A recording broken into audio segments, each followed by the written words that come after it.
Joined today with Louise Archer, who is an expert at selling retained recruitment services. This came about because I've engaged a strategic advisor. I'm actually doing a bit of a series on it at the moment. So what I'm doing with Andy Hallett is he's come in and having a look under the hood at our lifestyle recruitment business. My wife hates me calling it that, but Andy will back me up on where we're at with our accounting, how we've done things, and all the rest. And as part of that, he's breaking down all the different elements that maybe we could have done or could do a little bit better as we launch our next business. And part of that was the retained service, which I do a little bit, but I probably don't push it enough. And we tend to give Andy some excuses sometimes. That doesn't work in Rec Direct, or Rec Direct's different. So he said, you don't know what you're talking about.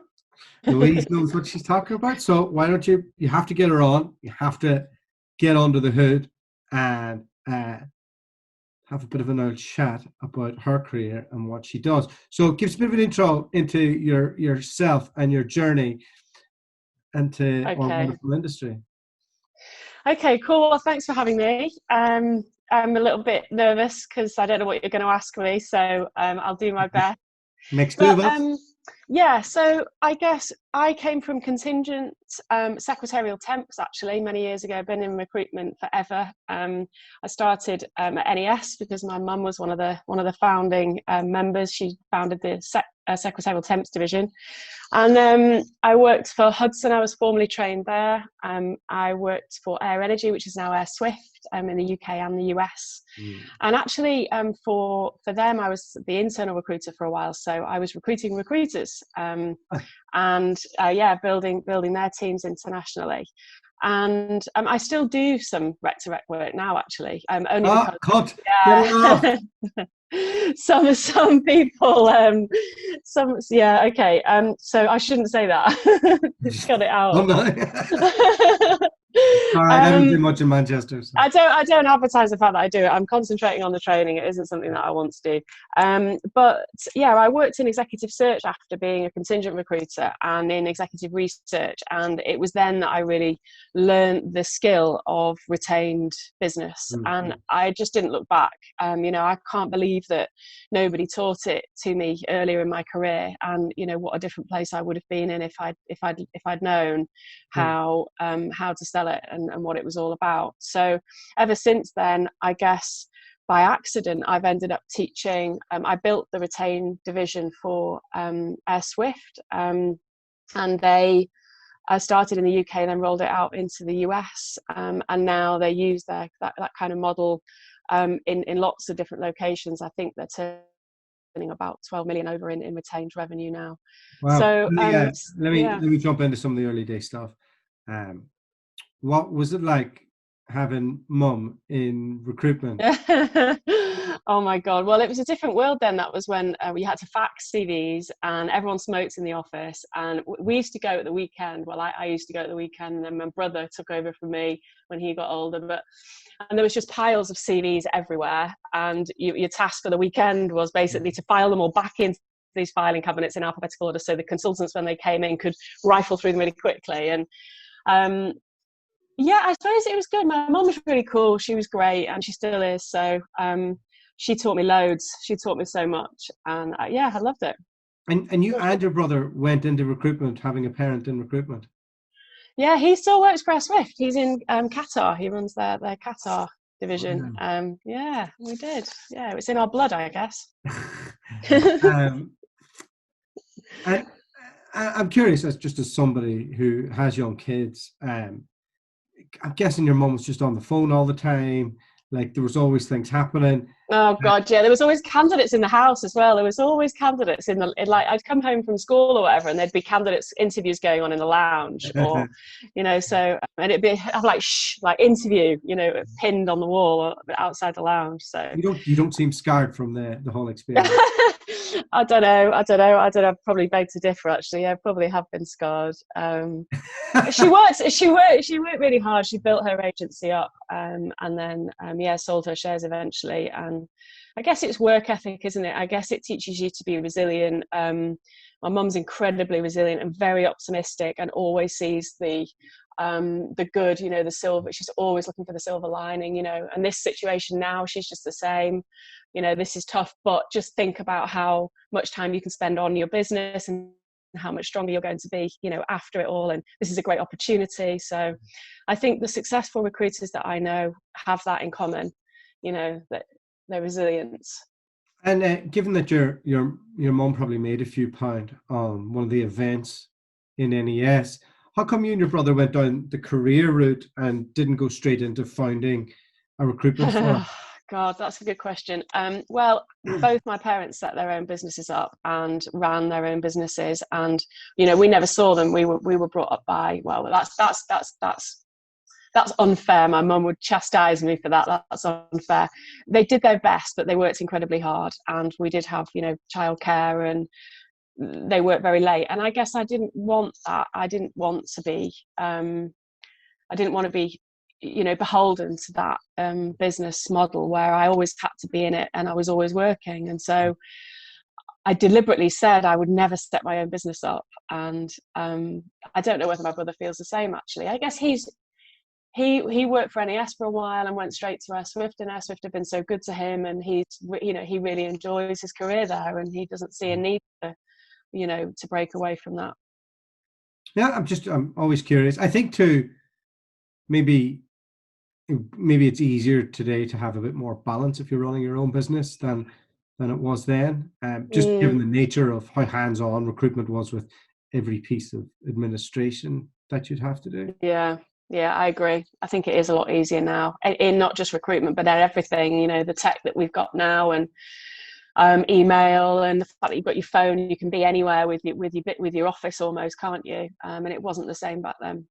So, walk me through the early journey of learning retained. Who taught you? What was that first couple of days like? Walk me through it.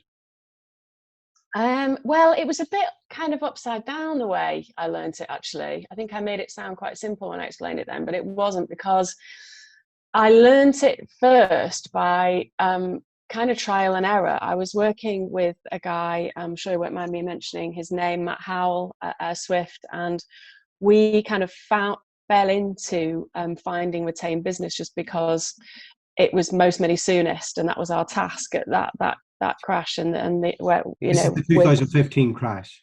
It was tough. Yeah, tough. Yeah. I was in Calgary. Oh, were you? Bloody hell! Yeah. That's when we set up this. That's when we set up this business. We were caught in an oil and gas town, and it was where can we go? How can we do something that we're not dependent on one single market?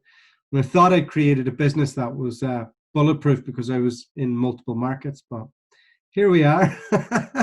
So you're back in the UK now, aren't you? Yeah, we're in West Sussex now, but we launched in Guatemala. So wow. I took the last of our savings and went to Guatemala, set up from there, made a few fees, did all the traveling stuff, and then ruined my life and had children. Sorry, I digressed a little bit there. So walk me through what that was, how that came about, because you're in a contingent based business that also probably is a big contract business. It's oil and gas, kind of done a certain way.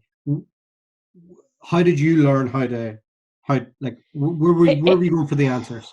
It was necessity. It was because we were working in engineering, and there was the placement ratio was shocking, basically, because jobs were difficult to fill, skill sets were niche, the clients wanted what they couldn't have. Candidates were at that time were plentiful, but the really good ones weren't. Mm-hmm. And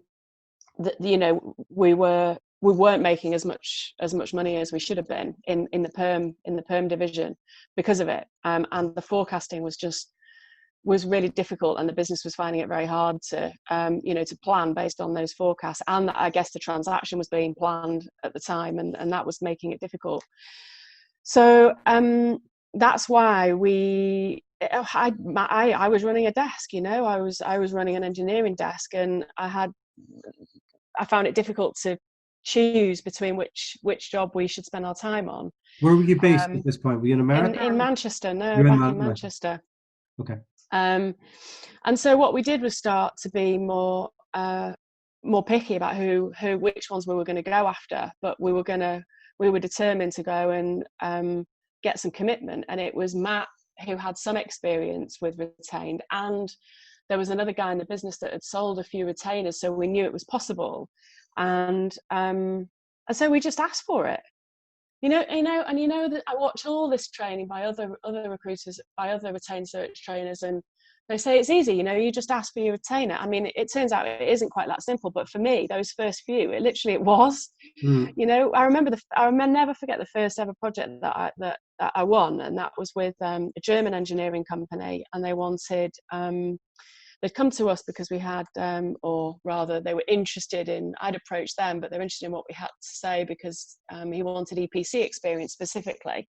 And he'd gone to Corn Ferry, he'd gone to Spencer Stewart, and they didn't even know what EPC was. They can be quite generic. So that specialist expertise was what got me in the door. And I went over to Germany, and I went and, did we meet him in France?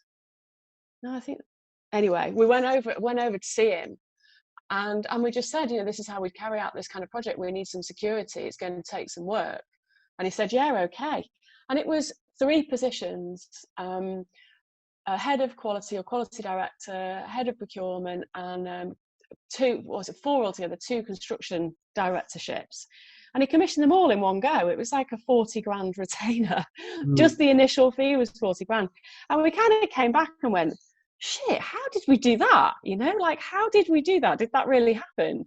And Matt was brilliant because he really helped throw a load of weight behind it. He was more experienced than me at the time and had a big plan for this project. We are going to absolutely smash this out of the park, because if we do, this is our case study for kind of everything else. And so that's what we did. Yeah, we got a project team together, and there was 3 of us, and we had our own little project office, and we absolutely am I allowed to swear? I think I swear naturally. Is that a bad thing? Is that okay? We fucking smashed it out of the park, basically. We really threw everything at it, and we had we just treated them to like this, what we call like the blue ribbon service, like this, just everything like polished up with these, everything wrapped it up in pretty ribbons and made it fantastic. And we never stopped after that. We just used that as a case study and took it everywhere. Took it to their competitors, their peers, their suppliers. And that worked, and we were able to then replicate that model and work out, okay, how did we do that? And we made a lot of mistakes, and we learned a lot along the way, but we basically built the what they call their engage model, their search model, on the success of those first few projects. So that's how I learned the kind of the nuts and bolts of it. But then when I moved into executive search and into executive research, and I moved on from AirSwift, I then saw how it was really done, and it was kind of it was kind of embarrassing, but it's really good to see. We've been making it up really as we went along. Walk me through what you'd made up, and then where the gap was, and what you learned in the search business. God. So, I mean, a lot of it fundamentally was was there, but things like the assessment of candidates, we used to just make that up. I probably shouldn't say that, but we used to, and I'm sure it's much better now. But in executive search, they do that really well, and I've found that that's a big piece that's different. And is that from a testing procedure in terms of like personality tests and psychological tests? Like, is that what you mean by that? Well, I like the best model that I've found is just simple competency-based assessment. Okay. Just really simple assessment based on core functional competencies, and core 3 or 4 functional competencies and 3 or 4 behavioral competencies. So getting that balance between the technical and the culture, because I find that is one of the reasons that contingent recruitment falls over, because you might be able to find a technical skill set, but it's always a bit pot luck whether you're going to get the culture fit or not. And if you've actually been able to assess against that and get some measures, you can you can reduce the amount of time it takes to make a hire, but you can also kind of quantify that so that the client doesn't have to guess whether they're going to be the right culture fit. You can almost give them evidence that they are going to be the right culture fit, which increases your placement rate and their confidence in you. And actually, I think competency-based assessments are a fantastic tool in general, because not just to give the client the security that they know the candidate's a good fit, but selfishly from a recruiter's perspective, it gives you so much more control over the process. It's worth investing the time in doing it, because, well, firstly, if a candidate's going to fall out, they're going to fall out at that stage. They're going to pull out. They're not going to go through a competency-based assessment if they're not really that interested. So you can call them out early doors, but also everybody wants what they can't have. And when I was being interviewed for one of my moves, one of the firms I interviewed at put me through a competency-based assessment, and then they put me through a headroom assessment, which was also excellent. And the other company didn't. And I joined that company in the end because I was so impressed with the way that they had selected and they'd put their people through this process of making sure they were right. I thought it was brilliant. So it's a good tool for those reasons. And it basically gives you a blueprint to say, okay, if we're going to set out what that competency criteria looks like at the beginning of the project, these are the competencies that this candidate needs to be able to have. And then you present a candidate that has those, then that's a candidate. It's a very defined way of agreeing a shortlist. Is there a search tool out there that gives you certain amount of questions to ask people to I'll tell you what's really good, and I was looking at it with a guy that I was coaching not long ago actually, is that LinkedIn, the joy that it is, has got some really good competency-based questions. It's got a suite of competency-based questions actually for free. I think you can just download it. And it's all scenario-based. It's based on the principle that past performance is the best indicator of future behaviour. So it's tell me about a time when, you've got to give it. It's not, have you done any BD? Yeah. Tell me about a time when you've identified a client and taken it through into realising revenue. Give me a specific instance. And then, using something like the STAR method to get the, what was the situation? What did you see as the task? What action did you take? And what was the outcome? To actually get them to, and they can't bullshit. You cannot bullshit that answer. It's going to be really, really difficult. And that gives you and the client the evidence that they've got, they actually have got that experience. You're bringing me back to nightmare interviews I did as a graduate. When I'm sitting there going, I'm squirming my way through, tying myself in knots. Yeah. Oh no.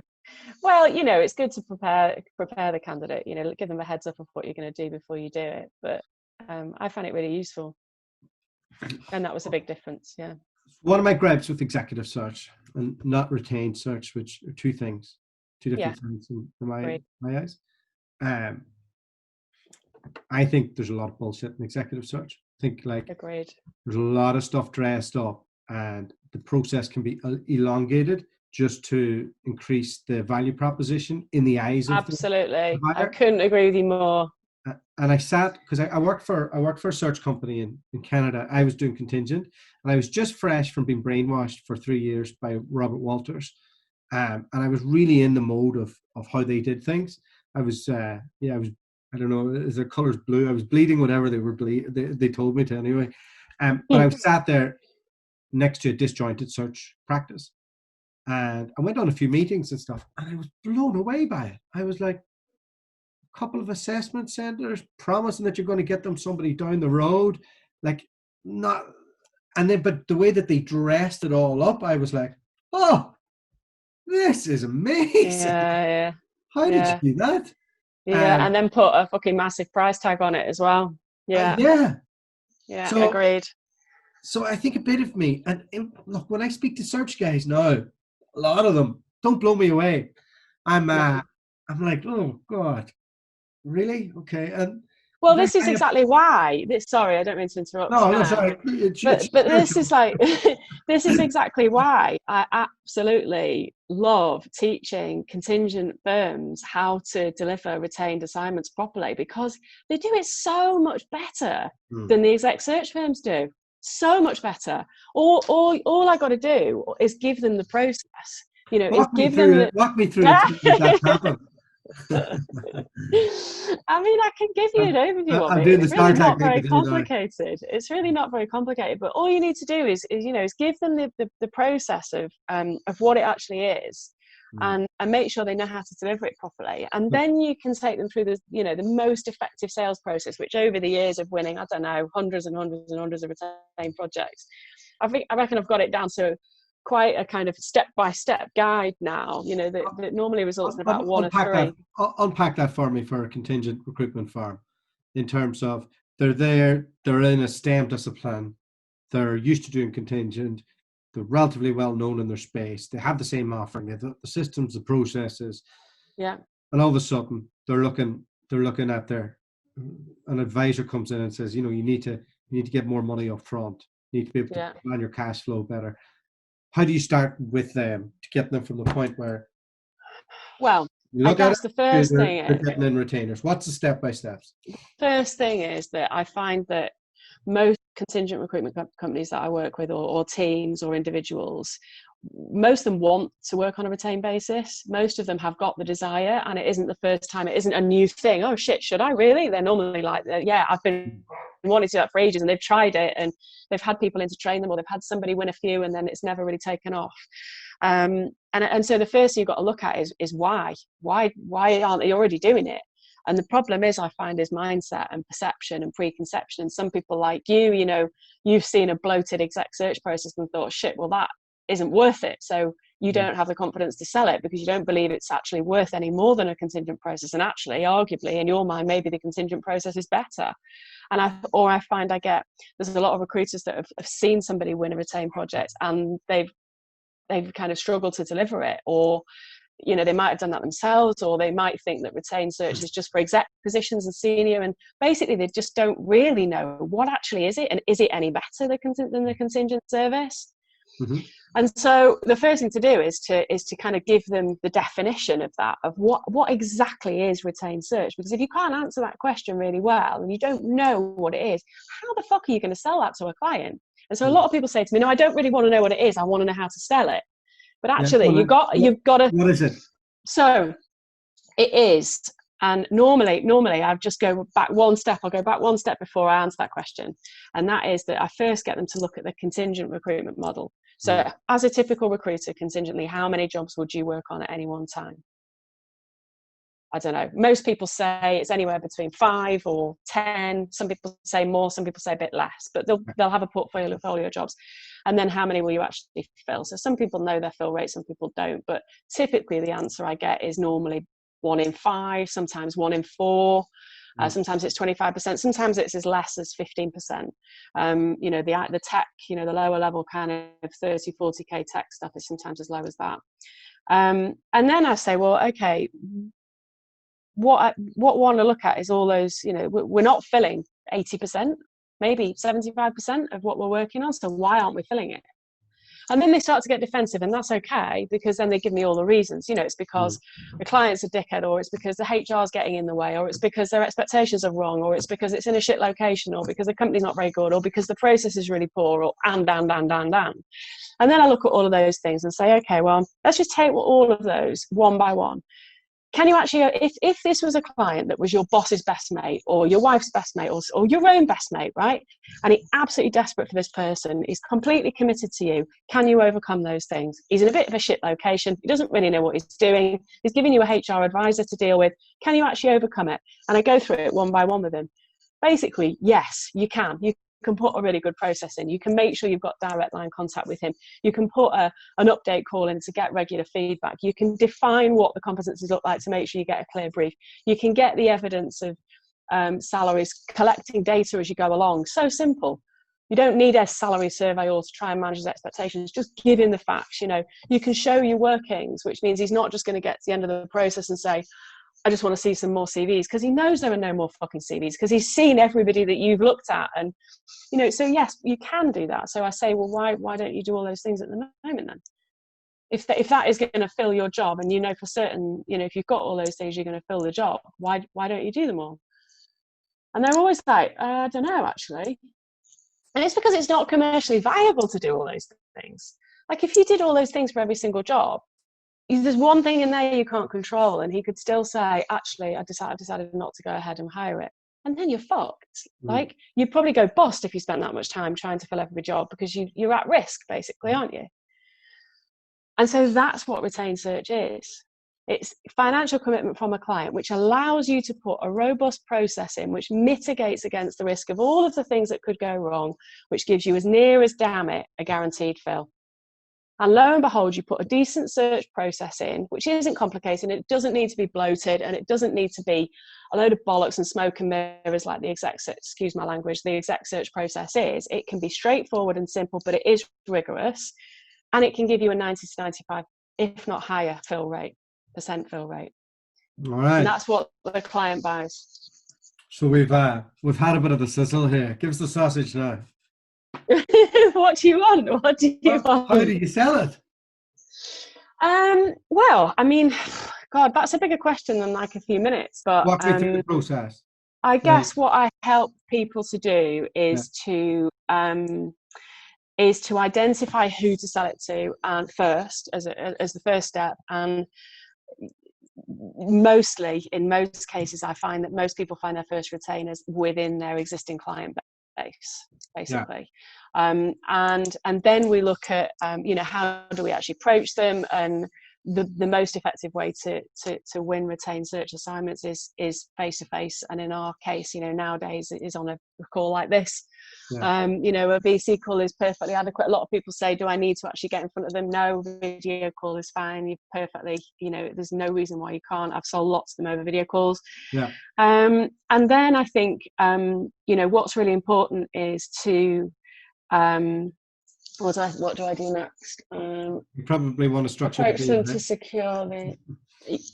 What did you say? You probably want to structure the deal. Well, it's about needs analysis, and the way that I do it, and obviously everybody does it differently, but the way that I've found to be consistently successful is to really understand exactly what it is that the client, what their challenges are. I can't think of a client meeting that I've been to where the client is not facing some challenges in talent acquisition of some shape or form. I don't know anybody that says, yeah, recruitment's fine, yeah, everything's cool. Everyone is either really fucking pissed off with it because they get shit service from their suppliers, or because they've got the quality of their CVs is poor, or because they just don't seem to be able to get the right culture fit, or because talent acquisition, even the HR teams and the talent acquisition teams, as well as the line, face challenges in talent acquisition. And it's about first really getting to grips with what they are. And taking them through a process to really dig down and find out where that pain is. And then it's about setting yourself up to be able to recommend the solution. And I find that I go out with a lot of contingent recruiters. I'm on the road meeting clients, really hands-on, winning projects all the time. And I see all sorts of consultants from 6 months experience to 6, 7, 10 years experience meeting clients. And there's one thing that they've all kind of got in common, and that's they don't have a plan, for that meeting. So whether it's a video conference or whether it's a face-to-face, they're just going to go, they're going to ask a few questions, and then they're going to see what happens. And so I think it's no fucking wonder they don't necessarily come out with what they want. You need a game plan, to get what you want. And my game plan is to needs analysis and ask a series of questions, bringing them into the challenges they face in talent acquisition, to then set yourself up to be able to say, okay, is it all right if I've had a few thoughts on how we're going to approach that with you, or this is what I'd like to share a few things with you. Is it okay? And almost you're asking, can I talk for a bit now? Is it all right if I speak for a bit after you've been letting them speak? And then to be able to take them through a okay, let's just rewind a little bit. You might don't know how much you know about us, and giving them an overview of who you are, what your business does, very, very briefly and really succinctly. But taking them through that education piece, because similar to, the retained search process itself, the way that I set the sales process up is to basically overcome as many of the objections as you can before they're even asked. And so by setting yourself up in terms of who you are, your credentials, your backgrounds, who we work with, this is what we do, and then you get into the services that we offer. And I really like positioning, and it's different for every business because it depends on what their objectives are with the retained piece. But it's really nice to position retained search as an option for things like the more challenging, critical, senior positions.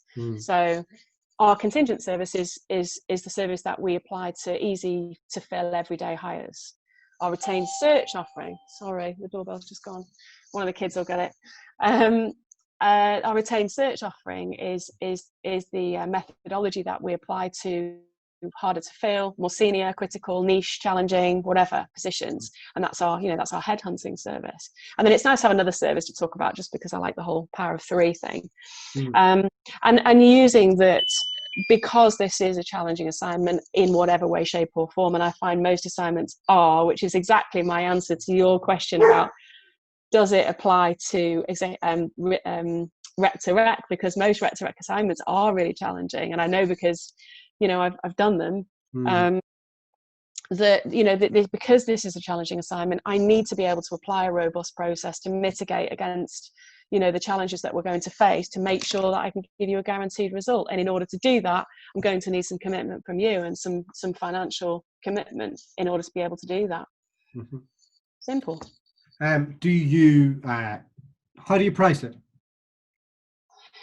Loads of different ways. Like I think it should be flexible depending on where you are in your retained journey, and in terms of establishing it. I think once you win a few projects, it's much easier to win more, and that's been my experience time and time again. So price your first few to win, and then you can then have successfully helped businesses to raise the prices. So I think you can stick with many of the assignments that we win. We do a third, and a lot of them we start with this is a more robust service, and it carries a 30% fee. However, for this first assignment, what I'd like to do is demonstrate the effectiveness of the approach, for example. And so I think we should be flexible. If to win that first project you need to reduce it to the same price as a contingent model, with the proviso that any further projects are priced at the rate that is right, then do that to win it. But equally, go on. Do you get into that in the meeting, or do you do? Yeah. Is that a follow? Yeah. No, we do it all in the meeting. Ready to go in the meeting. Sometimes we have, if we know enough about it, we'll take a proposal. But often we'll do our best to close it in the meeting without having to send a proposal. I don't really like going away with I'll send a proposal and I'll wait to see what you say. I'd like to have it briefing meeting booked in. I have you in the headlock. Yeah.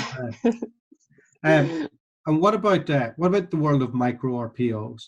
Is that something that you're seeing grow out there in terms of people trying to switch to a more retained model?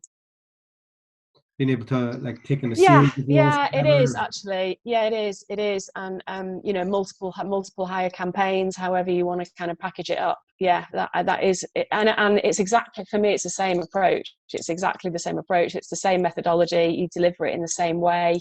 And it's one of those markers, those challenges that clients face that can be solved with a better solution.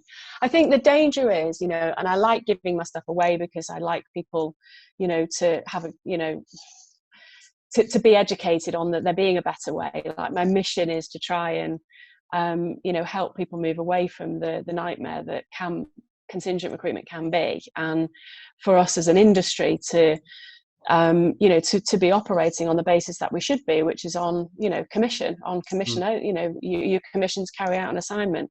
But at the same time, it would be with the warning that a lot of people think that selling retainers is the hard bit, but it isn't. Like, it really isn't. The hard bit is delivering, and delivering consistently. And the problem with it is, if you don't deliver consistently, you end up exactly where you started, because everybody loses faith in the service offering. You, the client, the consultants around you, your whole team, and therefore then nobody has the confidence to sell it because they don't think it works, and then the whole thing's been a fucking waste of time. So I just, you know, I'll say all of those tips on how to sell it, but with that awareness that you've got to fucking deliver it. You've got to deliver it. If you win a retained project, throw the kitchen sink at it and make sure you smash it out the park, because otherwise you're never going to win anymore, really. All right, Louise, thank you so much for joining me. Where can everybody find you? I'm on LinkedIn. I'm hopefully all over LinkedIn. My website at retrainedsearch.com, and I'm just in the middle of producing my course for video, so that you can sit in the comfort of your own home and take my step-by-step how to win retainers, with all the tools and all the processes that you need already there for you. So yeah, hopefully that should be easy enough. Okay, well, thank you so much for coming on. It's been really helpful. No problem. Thank you for having me. Thank you very much.